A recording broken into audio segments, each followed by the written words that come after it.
Miami Heat Nation, what is going on? So, we do got some breaking news, and technically, we're no longer running it back. We have a new player on this roster that could have been an all star last year if he never got injured. And it's a 3-team trade. And I'm not even going to do my intro because you know what? I'm excited. I'm excited that we have something different.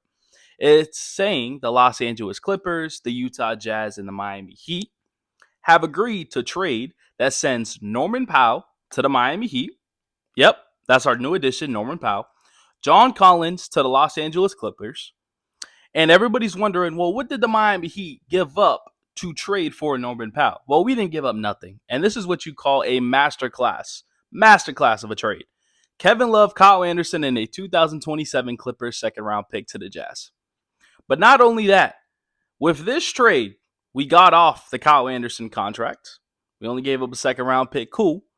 But we freed up a roster spot. So now we could go into free agency and possibly bring back Alec Burks. That's just kind of an example. We can go after Dame Lillard. We can go after one of these guys that are available. That's the plus about it. Now, how do I feel about Norman Powell? Norman Powell shot 41.8% on 7.1 three-point attempts last season, while averaging 21.8 points per game. This is a steal for the Heat. Feels like more info is coming from one of these sides. I definitely think so. So the only thing that I'm a little worried about is if he gets rerouted. Because is Norman Powell coming off the bench? Because he doesn't fit in the starting lineup. You see what I'm saying? And Norman Powell already, when he was on the Clippers, didn't want to come off the bench. He didn't. And then he proved to himself like, oh, that's why I'm a starter. And then obviously dealt with the injury, and that kind of held him back with the hamstring. So this is the only thing that I'm kind of like nervous about. Because remember when we made moves and we're like, yo, we got Dennis Schroeder and Davion Mitchell, and then Dennis Schroeder got rerouted in 5 seconds. You know what I mean? So I'm going to definitely keep you guys updated on the situation. But this is, like I said, massive news. We got a 6-man type of guy that can come off the bench, take about 8 threes, well, attempt like 8 threes a game, and shoot efficient. That's amazing, right? Like I said about the roster spot, we could bring in Dame, we could bring in whoever at this point. The fit, cool.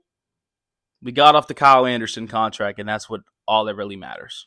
But not only that, when we look at his contract, so 5 years, $90 million, he is going to be a free agent in 2026. So he's only making about like $20 plus million this year.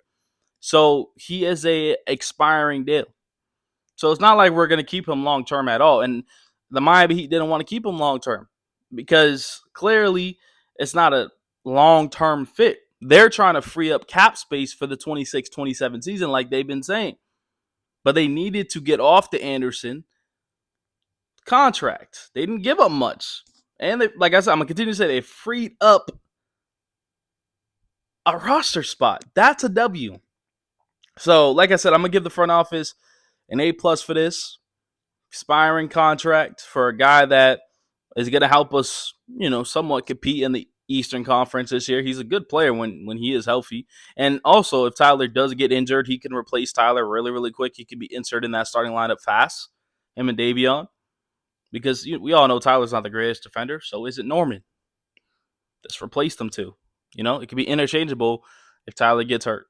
So once again, let me know in the comment section what you guys think. I'm going to do a long depth video later on, but man, I'm shocked.